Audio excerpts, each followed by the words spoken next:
Hello बच्चों, कैसे हैं आप सब। आई होप सब अच्छे होंगे।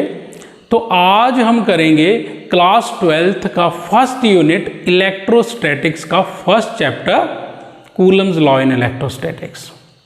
तो चलिए शुरू करते हैं। मेरा नाम है संदीप और आप देख रहे हैं आपका अपना YouTube channel physics E roots 33।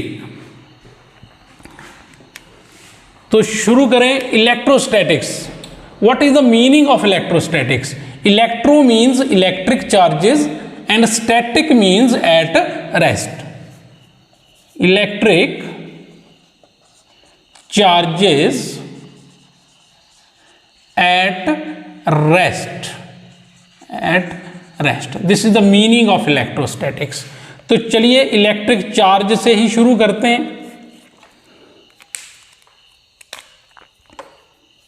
Electric charge,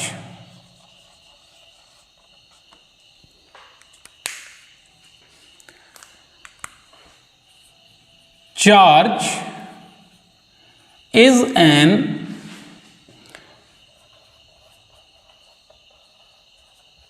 intrinsic property of and matter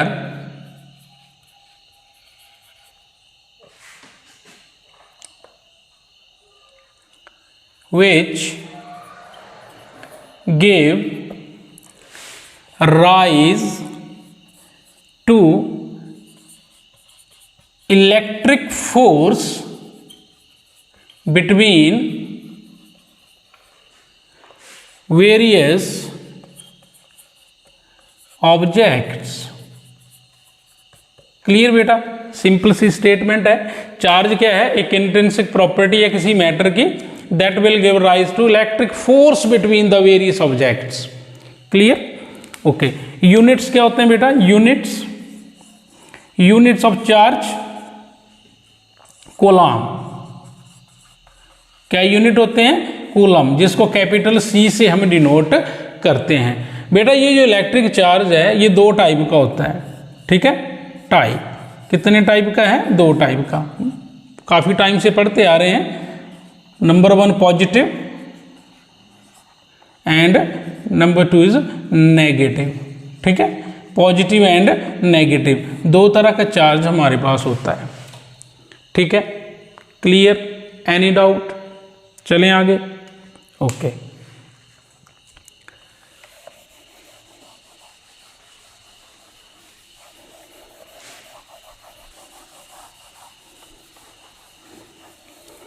चलिए नेक्स्ट देखते हैं। नेक्स्ट है conservation of charge. Conservation of charge. Conservation of charge बड़ी फेमस स्टेटमेंट है बच्चों, पढ़ी होगी आपने। Charge can neither be created nor destroyed but it can transferred from one body to another body. Okay? Charge can neither be created nor destroyed, but it can be transferred from one body to another body. ठीक है बेटा? Charge को ना हम पैदा कर सकते हैं ना खत्म कर सकते हैं, बट ट्रांसफर कर सकते हैं from one body to another body. ठीक है? चलिए एक स्टेटमेंट और देखते हैं। और charge of an isolated system is remain constant, remains constant. ये भी स्टेटमेंट बेटा चार्ज की ही है, जो मर्जी चाहे याद कर लो, इसको कर लो चाहे इसको कर लो, ठीक है, दोनों का मीनिंग एक ही है। Okay, clear. चलें आगे। अब हम कुछ एग्जाम्पल लेंगे related to the conservation of charge, ठीक है। अब एग्जाम्पल से समझते हैं चार्ज कंजर्व कैसे होता है, ठीक है। चलिए,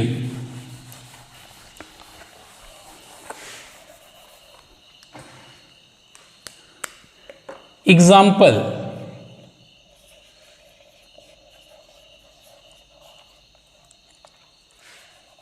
of conservation of charge, conservation of charge, ठीक है बेटा। चलिए फर्स्ट एग्जाम्पल लेते हैं। बेटा देखिए, हमारे पास कोई ये एलिमेंट है यूरेनियम, आपको पता है इसका प्रोटॉन नंबर, जिसको आप एटॉमिक नंबर भी बोलते हैं, कितना होता है 92, मास नंबर 235। बेटा जब इस यूरेनियम को इंटरैक्ट करवाया जाता है किसी न्यूट्रॉन के साथ, ठीक है, न्यूट्रॉन के साथ जब बम्बार्डमेंट करवाई जाती है यूरेनियम की, तो बेटा ये यूरेनियम जो है ये दो एलिमेंट्स में ब्रेक हो जाता है, ठीक है। तो देखिए वो कौन से एलिमेंट्स हैं। जब न्यूट्रॉन की बम्बार्डमेंट किससे हुई, यूरेनियम से हुई, ठीक है। ये क्या है, रिएक्टेंट, क्या है, रिएक्टेंट। पढ़ते हैं, केमिस्ट्री में पढ़ते हैं, रिएक्टेंट प्रोडक्ट है ना।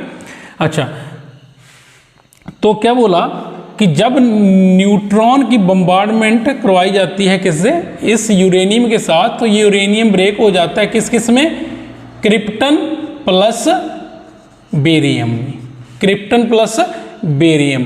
क्रिप्टन का कितना होता है, प्रोटॉन नंबर 36, बेरियम का कितना होता है 56, इसका मास नंबर कितना है बेटा 92 और इसका 141, प्लस और क्या निकलता है, प्लस निकलते हैं बेटा 3 न्यूट्रॉन, प्लस एनर्जी रिलीज होती है इसके, इसमें एनर्जी क्या होगा, एनर्जी रिलीज होती है, ठीक है। अब देखते हैं कि ये सारे के सारे प्रोसेस में एनर्जी का कंजर्वेशन हुआ कि नहीं, देखें।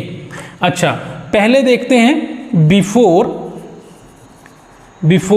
कोलिजन, ठीक है। कोलिजन से पहले देखिए, जब तक कोलिजन नहीं, ये दोनों आपस में मिले नहीं थे, तो उससे पहले देखते हैं नंबर ऑफ प्रोटॉन्स, ठीक है।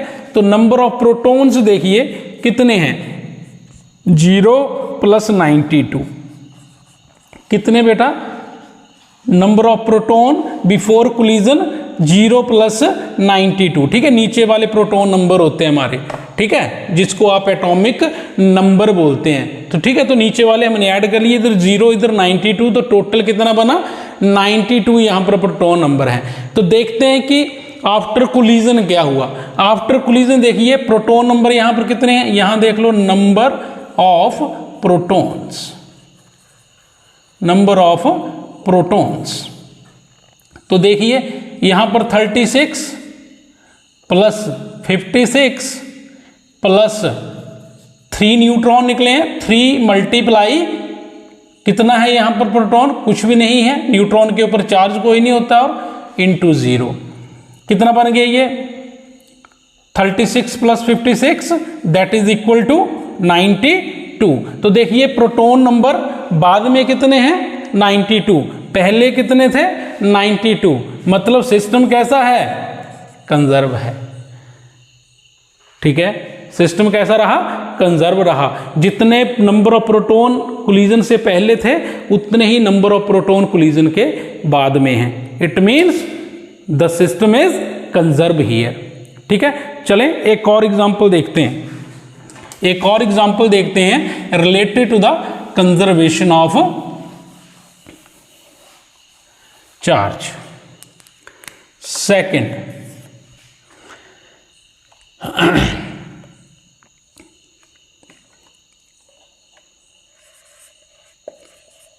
Electric charge conserve during pair production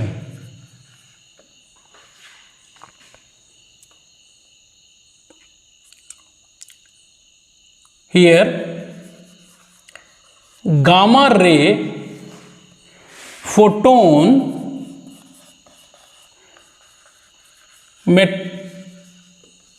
materializes into electron and positron. ठीक है बेटा, ये सेकंड एग्जांपल आया हमारा। क्या है? Electric charge conserve during pair production where gamma ray photon materializes, मतलब टूटेगा, इनटू इलेक्ट्रॉन एंड पॉजिट्रॉन। ठीक है, अब देखिए कैसे करेंगे इसको। देखिए ये आया आपका गामा रे फोटोन, ठीक है, ये मटेरियलाइज, ये टूटेगा किसमें? इलेक्ट्रॉन और पॉजिट्रॉन में, इलेक्ट्रॉन प्लस पॉजिट्रॉन। ठीक है, इसको बोलते हैं पेयर प्रोडक्शन। मतलब ये गामा रे फोटोन ब्रेक होगा और एक पेयर बनाएगा किसका? इलेक्ट्रॉन और पॉजिट्रॉन का। ठीक है बेटा, अब सिस्टम यहां भी कंजर्व है। देखिए ये कट जाएगा, यहां पर बोलें तो नेट चार्ज कितना है? 0। ठीक है, इलेक्ट्रॉन और पॉजिट्रॉन क्या करेंगे? ये कंबाइन होंगे तो दे कैंसल आउट ईच अदर, है ना। ठीक है, तो ये तो नेगेटिव इधर पॉजिटिव तो खत्म हो गया। और बेटा गामा रे फोटोन के ऊपर, गामा के ऊपर तो ऑलरेडी चार्ज 0 होता है। गामा के ऊपर कोई चार्ज नहीं होता, गामा रे के ऊपर चार्ज नहीं होता, गामा रे न्यूट्रल्स होती हैं। ठीक है, तो यहां भी चार्ज 0 था गामा रे के पास, चार्ज यहां भी 0 है। ठीक है, तो ये भी किसका एग्जाम्पल है बेटा? कंजर्वेशन ऑफ चार्ज का। चलिए एक और देखते हैं, थर्ड एग्जाम्पल एक और देखते हैं related to this conservation of charge.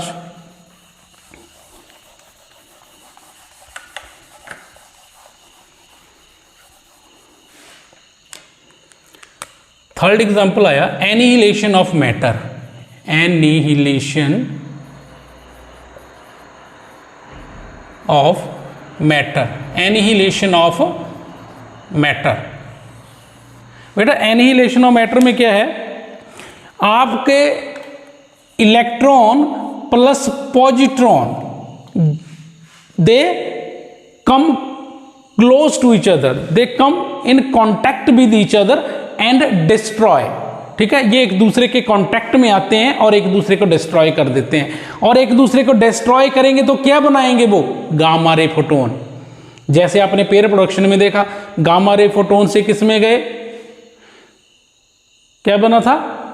Pair of electron and positron. जब इलेक्ट्रॉन और पॉजिट्रॉन मिलेंगे तो क्या बनाएंगे? Gamma ray photon. खत्म। और कितने गामा रे फोटोन बनाते हैं बेटा? 2 गामा रे फोटोन बनाते हैं। कितने बनाएंगे? 2 बनाए। जितने मर्जी बनाते चले, चार्ज तो 0 ही होता है इसके ऊपर, तो यहां भी 0, यहां भी 0।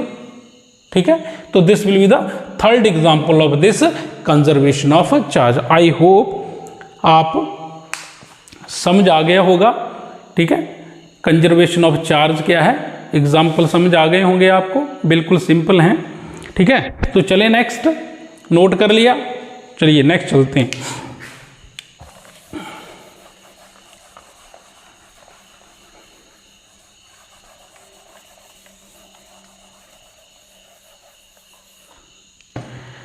नेक्स्ट करेंगे quantization of charge. Very very important term, quantization of charge. बेटा क्वेश्चन आता है यहां से, क्वांटाइजेशन ऑफ चार्ज क्या है? ये charge always exist in integral multiple of fundamental charge. Clear? Charge always exist in integral multiple of fundamental charge. Mathematically कैसे लिखेंगे? Q is equal to plus minus N E, plus minus N E, कि बेटा charge जो है वो हमेशा integral multiples में exist करता है। ठीक है, तो मैथमेटिकली मैंने लिख दिया Q is equal to plus minus N E. Q क्या है? चार्ज। N क्या है? इंटीजर। और E क्या है? Charge on electron. क्या है? Charge on electron. क्लियर? बेटा क्वांटाइजेशन जो है ना, क्वांटाइजेशन का मतलब क्या होता है? क्वांटाइजेशन का मतलब होता है, यहां लिख देता हूं मैं, quantization means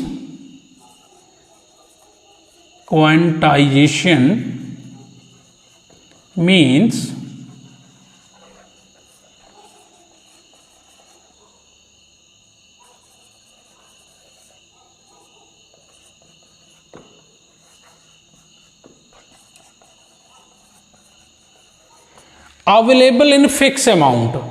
available in fix amount, ये क्वांटाइजेशन का मतलब होता है। ठीक है, कि यहां जो चार्ज हमारे पास जो होगा ना वो एक फिक्स अमाउंट में होगा। ठीक है, अगर आपके पास चार्ज है, आपके पास इलेक्ट्रॉन्स, आपके पास कितने इलेक्ट्रॉन्स होंगे? 1 इलेक्ट्रॉन होगा, 2 इलेक्ट्रॉन होंगे, 10 इलेक्ट्रॉन होंगे, 15 इलेक्ट्रॉन होंगे। ठीक है, 50 इलेक्ट्रॉन होंगे। ठीक है, कभी ऐसा होता है आपके पास आधा इलेक्ट्रॉन हो, 2.5 इलेक्ट्रॉन हो, 3.5 इलेक्ट्रॉन हो? नहीं होता। चार्ज हमेशा इंटीग्रल मल्टीपल में ही होता है। ठीक है, ठीक है, क्वांटाइजेशन का मतलब ही क्या है? Available in fix amount. तो ये मिटा दें, जरा नोट कर लो।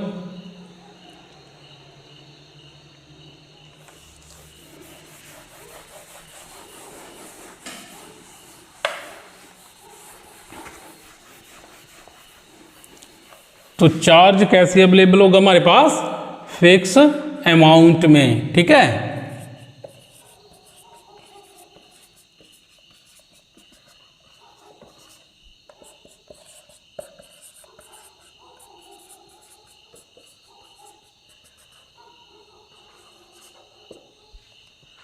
ठीक है, तो आपके पास होगा तो 1 इलेक्ट्रॉन होगा, 2 होंगे, 3 होंगे, 4 होंगे, अप टू। ठीक है, ये -1 E, -2 E, -3, -4 E। ठीक है, आपके पास कभी आधा इलेक्ट्रॉन नहीं होगा, आपके पास 3.5 नहीं होंगे। ठीक है, 4.5 इलेक्ट्रॉन अवेलेबल नहीं होंगे। ठीक है, इलेक्ट्रॉन कैसा है? इलेक्ट्रॉन बेटा एक फंडामेंटल पार्टिकल है which is exist independently. Okay, तो चलिए आगे देखते हैं, एग्जाम्पल लेते हैं क्वांटाइजेशन ऑफ चार्ज के लिए एक। ठीक है, example of quantization of charge. Question लेते हैं एक, can a body of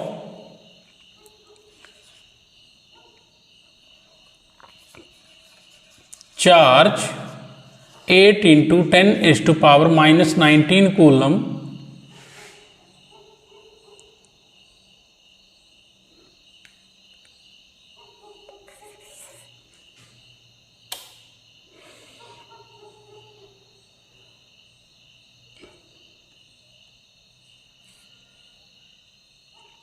can a body of charge 8 × 10⁻⁻19 coulomb. चलिए ये देखते हैं, आंसर देखते हैं इसका, कि क्या किसी बॉडी के पास इतना चार्ज अवेलेबल हो सकता है? देखा ना, can a body of charge 8 × 10⁻⁻19 coulomb, is it possible? जैसे मैं बोल दूं आपको, ये मेरे हाथ में एक बॉडी है, इसमें चार्ज एग्जिस्ट करता है 8 × 10⁻⁻19 कूलम। Is it possible? चलिए देखते हैं। तो इसके लिए हम एक फॉर्मूला यूज करेंगे, कौन सा? क्वांटाइजेशन ऑफ चार्ज वाला। Q is equal to NE। तो बेटा क्या निकाल लेंगे? देखिए आपको दिया गया है, हमें चार्ज दिया हुआ है कितना? 8 इंटू 10⁻⁻19 कूलम दिया है, ये दिया है। इसकी वैल्यू हमें पता होती है, n निकाल लो आप, n निकालेंगे तो क्या बनेगा, Q डिवाइडेड बाई E। ठीक है, Q कितना दिया आपको, 8 मल्टीप्लाई 10⁻⁻19 बटा, और चार्ज ऑन इलेक्ट्रॉन, एक इलेक्ट्रॉन के ऊपर चार्ज कितना होता है, इलेक्ट्रॉन पे चार्ज कितना होता है, 1.6 मल्टीप्लाई 10⁻⁻19 कूलम, ये एक इलेक्ट्रॉन के ऊपर चार्ज होता है। तो डाल देंगे इधर 1.6 इंटू 10⁻⁻19। ठीक है बेटा, ये इलेक्ट्रॉन के ऊपर जो चार्ज है ये फिक्स है, ये आपको याद रखना पड़ेगा। ठीक, अच्छा अब देखिए सॉल्व करते हैं। देखिए ये तो चला गया, ठीक है, तो बचा क्या हमारे पास, बचा 8/1.6। तो हम ये पॉइंट हटा देते हैं यहाँ से, तो इसका 10 ऊपर चला जाएगा, तो ये बन गया 80/16। क्लियर, तो 16 से 80 चले गए। ठीक है, कितना बचा 5। ठीक, तो n की वैल्यू कितनी आ गई हमारे पास, 5। कितनी आ गई, 5। मीन्स आपके पास चार्ज जो है वो कितना है, 5 time of an electron, 5 time of an electron, मतलब Q is equal to NE, then Q is equal to how much, 5 time of E, 5 time of E। कि किसी बॉडी में चार्ज कितना भाई, that is 5 time of E, मतलब 1.6 into 10⁻⁹ को 5 से multiply कर दो, उतना चार्ज इस बॉडी में लाई करता है। ठीक है, तो क्वेश्चन मैंने पूछा था, can a body have a charge this, क्या हो सकता है, यस हो सकता है। क्यों, क्योंकि हमारा आंसर किस में आया, मल्टीपल में, इंटीग्रल मल्टीपल में। ठीक है, आंसर कैसा चाहिए हमें, 1 2 3 4 5 6 है ना, 50 70 100 1000। ठीक है, अगर हमारा आंसर मान लो फ्रैक्शन में आता, आंसर हमारा फ्रैक्शन में आता, मान लो कि 5.5 आ जाता, 1.2 आता, ठीक है, या 3/2 आ जाता, कुछ भी आ जाता। ठीक है, अगर रिजल्ट फ्रैक्शन में होता तो यहां पर ये सिस्टम गलत हो गया था कि इतना चार्ज फिर बॉडी में लाई नहीं करता। ठीक है, तो आंसर 5 है हमारा। ठीक है, तो हमारे पास जो इलेक्ट्रॉन्स हैं वो किस में हैं, एक फिक्स अमाउंट में अवेलेबल है। ठीक है, ओके, कभी भी आंसर हमारा फ्रैक्शन में आए, मतलब पॉइंट्स में आए, ठीक है, तो क्या लिखेंगे, no this charge will not exist in this body. Clear, I hope समझ गए होंगे आप। तो चलिए आगे।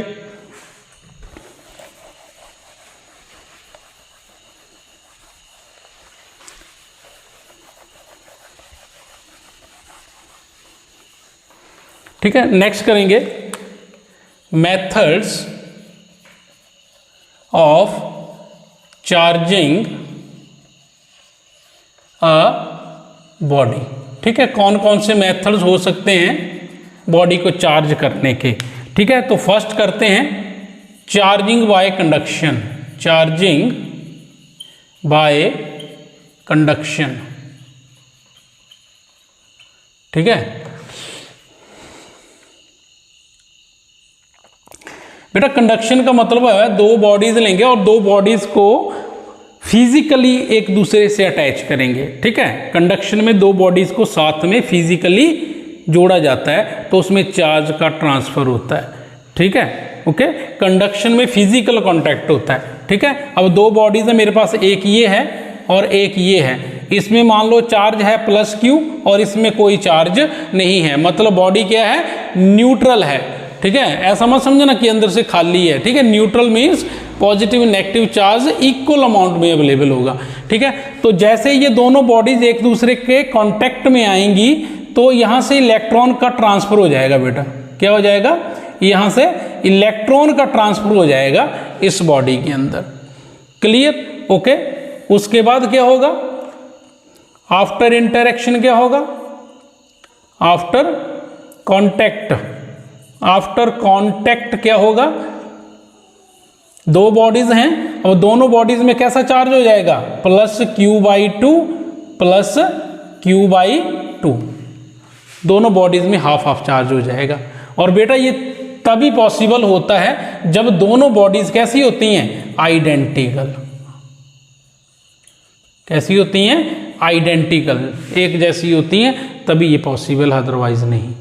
क्लियर? चलिए एक और देखते हैं। दो बॉडीज हैं, एक ये है और एक ये है। इसमें मान लो चार्ज Q1 है और इसका चार्ज मान लो Q2 है। ठीक है, जब ये दो बॉडीज आप दूसरे के कांटेक्ट में आएंगी तो क्या होगा? आफ्टर कांटेक्ट तो क्या बनेगा? अब बॉडीज कैसी हैं? आइडेंटिकल। ठीक है, तो कैसा कैसा चार्ज बनेगा भाई दोनों बॉडीज में? ऐसा चार्ज बनेगा plus Q1 plus Q2 divided by 2 and Q1 plus Q2 divided by 2। दोनों में बराबर बराबर चार्ज आ जाएगा बेटा। ठीक है, जब दोनों बॉडीज मिल जाएंगी Q1 plus Q2 divided by 2 and Q1 plus Q2 divided by 2। और मैंने फिर बोल रहा हूं ये तभी पॉसिबल है जब दोनों बॉडीज कैसी हैं? आइडेंटिकल हैं। Clear? This is charging by conduction. Note कर लो आप। चलें? Okay.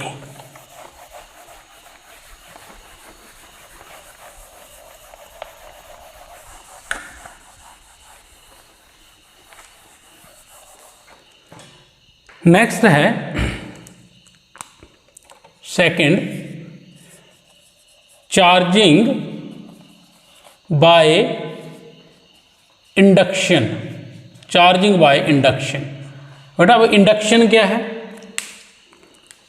Induction means no physical contact, no physical contact. ठीक है, चार्जिंग करेंगे मतलब एक चार्ज्ड बॉडी से अनचार्ज्ड बॉडी में चार्ज लेके आएंगे। क्लियर?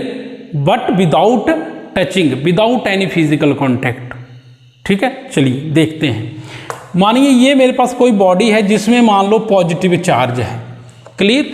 और एक ये मेरे पास बॉडी है जो मान लो न्यूट्रल है। ये कैसी बॉडी है? न्यूट्रल। ठीक है, चार्जिंग बाय इंडक्शन करने जा रहे हैं विदाउट एनी फिजिकल कॉन्टैक्ट। मतलब हम दो बॉडीज को, एक बॉडी ये है एक बॉडी ये है, इन दोनों को आपस में जोड़ेंगे नहीं, हम दूर दूर रखेंगे, फिजिकल कॉन्टैक्ट नहीं कराएंगे इनका, दूर से ही इस न्यूट्रल बॉडी में चार्ज बनेगा। ओके, तो एक बॉडी ये आ गई जिसमें कि पॉजिटिव चार्ज ऑलरेडी हमने रखा हुआ है, ये न्यूट्रल है। Neutral means positive negative charge इसके अंदर होगा इक्वल अमाउंट में, जो एक दूसरे को कैंसिल कर देता है, और बॉडी कैसा बिहेव करती है? न्यूट्रल। ठीक है, अब ये न्यूट्रल है, कोई चार्ज शो नहीं कर रही। जैसे ही ये इसके कांटेक्ट में आएगी, बट नॉट फिजिकल कांटेक्ट, जब ये वाली बॉडी इसकी फील्ड में आएगी ना, ठीक है, टच नहीं करेंगे, इसकी फील्ड में आएगी। ठीक है, ओके, तो क्या होगा? इसमें जितना भी नेगेटिव चार्ज होगा ना, ये पॉजिटिव बॉडी अपनी तरफ खींचेगी ऐसे। मतलब इस न्यूट्रल बॉडी का नेगेटिव चार्ज इस वाले फेस पे आ जाएगा, इस पॉजिटिव चार्ज के इफेक्ट की वजह से पॉजिटिव नेगेटिव को खींचेगा ना, और इसके अंदर जो पॉजिटिव चार्ज होगा ये दूसरे फेस के ऊपर डिपॉजिट हो जाएगा। समझ रहे हो आप? दो बॉडीज ली, एक में पॉजिटिव चार्ज, दूसरी न्यूट्रल, हम बिना फिजिकल कांटेक्ट के इसमें चार्ज लाएंगे। तो जैसे ये न्यूट्रल बॉडी इसकी इलेक्ट्रिक फील्ड में आती है, तो ये पॉजिटिव चार्ज क्या करता है? इसमें जो नेगेटिव चार्ज होगा उसको इस फेस के ऊपर जमा कर देगा और पॉजिटिव चार्ज को दूर धकेल देगा। क्यों? पॉजिटिव पॉजिटिव रिपेल करते हैं ना, इसलिए ये पॉजिटिव इस फेस पे आ जाएगा। फिर क्या करेंगे? इस पॉजिटिव चार्ज को हम ग्राउंड कर देते हैं। ठीक है, ग्राउंड करेंगे तो नेगेटिव पोटेंशियल क्या करेगा? इस सारे पॉजिटिव चार्ज को खत्म कर देगा। ठीक है, जब ये सारा पॉजिटिव चार्ज यहां से निकल जाएगा तो आपकी बॉडी में क्या रह जाएगा बेटा? सिर्फ नेगेटिव चार्ज बच जाएगा। पहले कोई चार्ज नहीं था, अब कौन सा चार्ज है बॉडी के अंदर? नेगेटिव चार्ज है। क्लियर? समझ गए क्या होती है इंडक्शन? चलिए अब लास्ट है चार्जिंग बाय फ्रिक्शन।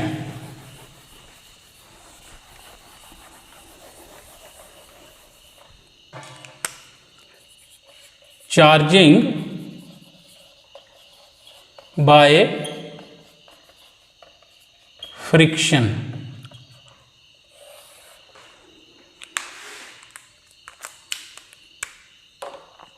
ठीक है, अब जब दो बॉडीज एक दूसरे के कांटेक्ट में आती हैं, ठीक है, जब उनको रब किया जाता है तो इलेक्ट्रॉन का ट्रांसफर होता है from one body to another body. Okay, when two bodies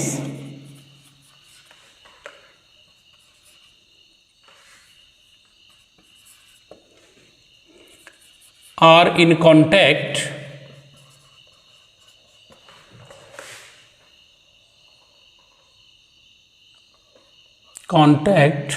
then